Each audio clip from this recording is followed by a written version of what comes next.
गेल्या अनेक दिवसांपासून महाविकास आघाडीमध्ये जागा वाटपाची चर्चा जी आहे ती मवियाच्या नेत्यांकडून सुरू होती, परंतु गेल्या अनेक बैठकांमध्ये मवियाच्या बैठकांमध्ये जागा वाटपावरतून वाद जो आहे तो समोर उफाळून आलेला पाहायला मिळत होता। प्रामुख्याने ठाकरे गटाचे नेते संजय राऊत आणि त्याचसोबतच काँग्रेसचे प्रदेशाध्यक्ष असलेले नाना पटोले यांच्यामध्ये हमरीतुमरीपर्यंतचा हा संपूर्ण जागा वाटपाचा जो आहे तो पेच प्रसंग घडलेला होता। खरं तर 288 विधानसभा जागेंवरतून मवियाचे प्रमुख 3 पक्ष जे आहेत ते जागा वाटपाच्या अनेक बैठका सातत्याने घेताना पाहायला मिळत आहेत।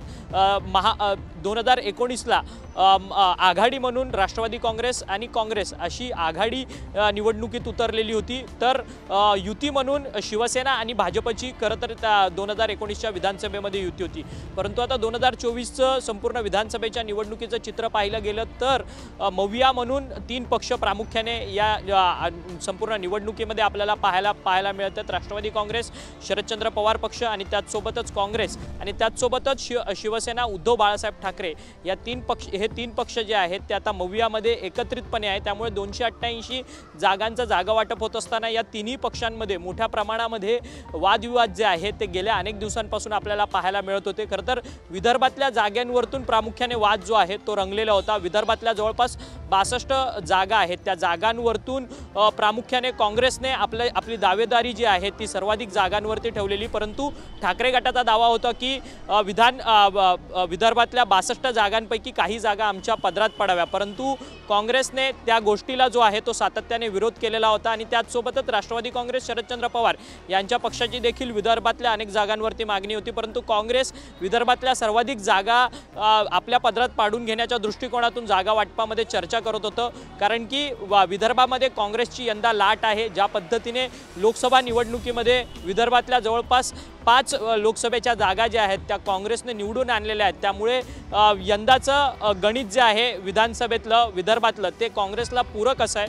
त्यामुळे काँग्रेसने 62 जागांपैकी सर्वाधिक जागांवरती दावा ठोकलेला होता, परंतु ठाकरे गटाच्या नेत्यांनी या सगळ्या गोष्टीला सातत्याने विरोध केलेला होता। रामटेक जी सातत्याने शिवसेना लोकसभा त्या संपूर्ण मतदारसंघातून निवडणूक लढवत होती युतीत असताना, परंतु आता मवियामध्ये आल्यानंतर रामटेक ही लोकसभा जी आहे ती मवियाकडनं काँग्रेसला देण्यात आली आणि काँग्रेसने तिथे आपला उमेदवार देखील यंदा लोकसभेच्या निवडणुकीत जिंकलेला आहे। परंतु रामटेकमधल्या 6 विधानसभा क्षेत्रांवरतून खरं तर हा वाद उफाळून आलेला होता आणि त्याचसोबतच नागपूर लोकसभेच्या अनेक विधानसभा क्षेत्रावरतून हा संपूर्ण वाद जो आहे तो सातत्याने रंगत होता। परंतु या सगळ्या जागा वाटपाच्या वादावरती थेट काँग्रेस हायकमांडनेच गेल्या 2 दिवसांपूर्वी हस्तक्षेप केला। थेट राहुल गांधी, मल्लिकार्जुन खरगे यांनी मवियातला राज्यातला जो जागा वाटपाचा घोळ आहे त्या सगळ्या संदर्भातली माहिती जाणून घेतली।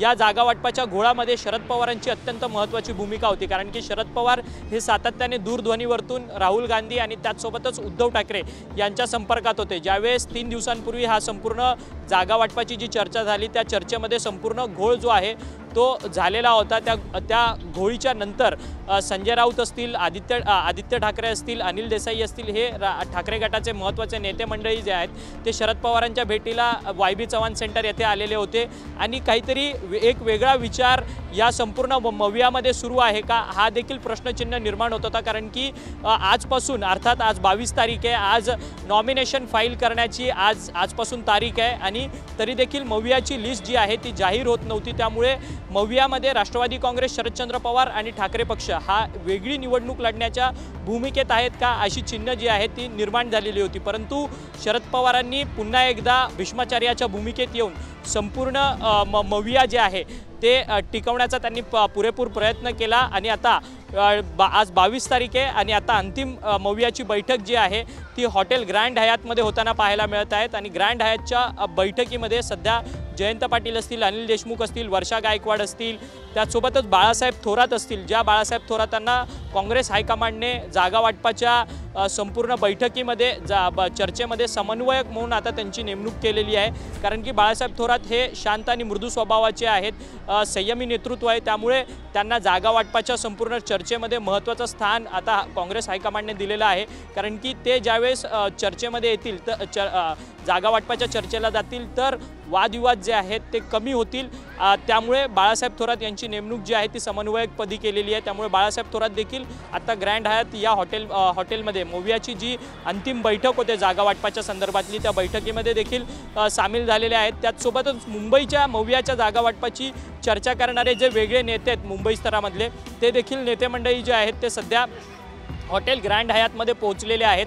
आजच्या आज मवियाची संपूर्ण अंतिम बैठक होऊन मवियाचा जो जागा वाटपाचा फॉर्म्युला आहे, कोणत्या पक्षाला किती जागा सुटलेल्या आहेत, या सगळ्या संदर्भातली आकडेवारी जी आहे ती आजच्या आज मवियाच्या नेत्यांकडनं जाहीर करण्यात येणार। जवळपास ठाकरे गटाला जवळपास 95 ते 100 जागा या संपूर्ण मवियाच्या जागा वाटपात सुटलेल्या असल्याचा अंदाज वर्तवण्यात आलेला आहे। आणि त्याचसोबतच राष्ट्रवादी काँग्रेस शरदचंद्र पवार पक्षाला जवळपास 85 जागा ज्या आहेत सर्वाधिक, त्या 85 जागा या मवियाच्या जागा वाटपामध्ये सुटलेल्याचा अंदाज आहे। आणि त्याचसोबतच काँग्रेस जो सर्वाधिक मोठा पक्ष आहे मवियामध्ये आणि सर्वाधिक खासदार देखील यंदा लोकसभेच्या निवडणुकीमध्ये मवियामध्ये काँग्रेसचे निवडून आलेत। त्यामुळे सर्वाधिक जागांचं प्राधान्य मवियामध्ये काँग्रेसला देण्यात आलेलं आहे। आणि काँग्रेस जवळपास 105 ते 110 विधानसभेच्या जागांवरती त्यांचं ठरलेलं असल्याचं सध्या तरी ही प्राथमिक माहिती मिळते। त्यामुळे आज मवियाची संपूर्ण अंतिम बैठक होईल। अंतिम बैठकीनंतर या सगळ्या जागा वाटपांवरती शिक्कामोर्तब होणार आहे। पण त्यापूर्वीच अनेक उमेदवारांना जे आहे मवियामधल्या ते काम करण्याचे आदेश जे आहेत ते त्यांच्या पक्ष नेतृत्वाने दिलेले असल्याचं पाहायला मिळतं। कारण की आजपासून नामांकन अर्ज उमेदवारी अर्ज भरण्याचा दिवस आहे। त्यामुळे 29 तारखेपर्यंत उमेदवार या विधानसभेच्या निवडणुकीतला उमेदवार जो आहे तो भरू शकतो। त्यामुळे मवियातल्या अनेक उमेदवारांना जे आहे ते ग्रीन सिग्नल जे आहे ते मवियातल्या अनेक पक्षांनी आपल्या उमेदवारांना दिलेलं आहे। राष्ट्रवादी काँग्रेस शरदचंद्र पवार पक्षाने आतापर्यंत जवळपास 70हून अधिक एबी फॉर्म जे आहेत ते आपल्या उमेदवारांना वाटलेले असल्याची माहिती जी आहे ती समोर येते। त्यामुळे उमेदवारांनी आपल्या निवडणुकीचं कामाला लागण्याचे आदेश जे आहेत ते मवियातल्या तिन्ही प्रमुख पक्षांनी दिलेले आहेत। फक्त आता काही उरलेल्या महत्त्वाच्या जागांवरचा जो तिढा आहे तो सोडवण्याचा प्रयत्न जो आहे तो आता महाविकास आघाडीकडनं सध्या या ग्रँड हयातमधल्या हॉटेलमध्ये जी बैठक सुरू आहे मवियाची, त्या संपूर्ण बैठकीमध्ये होताना पाहायला मिळतात। परंतु गेल्या अनेक दिवसांपासून आपण पाहतोय की राष्ट्रवादी काँग्रेस शरदचंद्र पवार यांच्या पक्षाकडे येणाऱ्या इच्छुकांची संख्या मोठ्या प्रमाणात आहे। अर्थात राष्ट्रवादी काँग्रेस शरदचंद्र पवार यांच्या पक्षाला ज्या वाटेला विधानसभेच्या जागा आलेल्या आहेत त्या विधानसभा जागेंवरती जवळपास एका जागेवरती 10हून अधिक इच्छुक उमेदवार जे आहेत ते अनेक विधानसभा क्षेत्रामध्ये आपल्याला पाहायला मिळत आहेत। एकास एक टक्कर असलेले कमी विधानसभा क्षेत्र आहेत, परंतु इतर जे विधानसभा क्षेत्र आहेत त्या विधानसभा क्षेत्रांमध्ये अनेक उमेदवार जे आहेत ते राष्ट्रवादी काँग्रेस शरदचंद्र पवार पक्षाकडे इच्छुक आहेत। आणि ते सर्वच इच्छुक उमेदवार जे आहेत ते शरद पवारांची प्रदेशाध्यक्ष जयंत पाटील असतील, सुप्रिया सुळे असतील, रोहित पवार असतील, या सर्वच नेते मंडळींची भेट घेताना पाहायला मिळतात। त्यामुळे शरदचंद्र पवार यांच्या पक्षाला जेवढ्या जागा आल्यात त्याच्यापेक्षा अधिक इच्छुक उमेदवार आहेत। त्यामुळे जे इच्छुक उमेदवार आहेत त्यांचं बंड यापुढे निवडणुकीमध्ये कसं शमवावं हा देखील मोठा यक्षप्रश्न जो आहे तो शरद पवार यांच्या पक्षाकडे। त्यामुळे या सगळ्या बाबींवरती मविया येत्या काळात काही फॉर्म्युला आणणार आहे का हे देखील पाहणं तितकंच महत्त्वाचं ठरणार आहे। परंतु मवियामध्ये अनेक घटक पक्ष देखील आहे, कारण की लोकसभेची निवडणूक जी आहे ती इंडिया आघाडी म्हणून या संपूर्ण महाविकास आघाडीने लढलेली होती। कारण की इंडिया अलायन्समध्ये समाजवादी पक्ष असेल, कम्युनिस्ट पक्ष असेल, शेकापा असेल, अशा अनेक छोट्या मोठ्या घटक पक्षांना स्थान जे आहे ते लोकसभेच्या निवडणुकीत देण्यात आलेलं होतं। परंतु विधानसभेची निवडणूक आता येऊ घातलेली आहे। आजपासून उमेदवार भरायला लागले। त्यातच घटक पक्षांची आत्तापर्यंत कोणतीही चर्चा झालेली नाही। एकीकडे समाजवादी पक्ष जो आहे तो स्वतःचे स्वतंत्र 5 उमेदवार जाहीर करतोय, तर शेकापा पक्षाने आतापर्यंत स्वतःचे रायगडमधले 4 उमेदवार जाहीर केलेले आहेत। सांगोल्यामधनं बाबासाहेब देशमुख हे देखील शेकापमधनं लढण्यास इच्छुक आहेत, परंतु त्यांची अजून उमेदवारी जी आहे ती जाहीर केलेली नाही। अशा अनेक विधानसभा जागांवरतून मवियाच्या घटक पक्षांचा, प्रमुख पक्षांचा वाद जो आहे तो उफाळून वर येताना पाहायला मिळत आहे। त्यामुळे आता या पुढच्या काळामध्ये मवियामधलं हे सगळं काही उमेदवारीचं बंड आहे ते कसं शमवलं जाईल हे देखील पाहणं तितकंच महत्त्वाचं ठरणार आहे। परंतु आज मवियाची अंतिम जागा वाटप जे आहे ते आज नेत्यांकडनं जाहीर करण्यात येईल। व्हिडिओ जर्नलिस्ट गणेश मोरेसह अक्षय मंकणी, TV9 मराठी, मुंबई।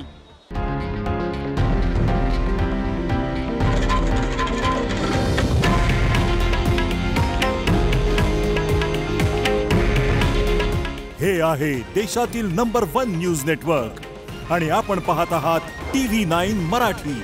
काळजी तुमची, हित महाराष्ट्राचं।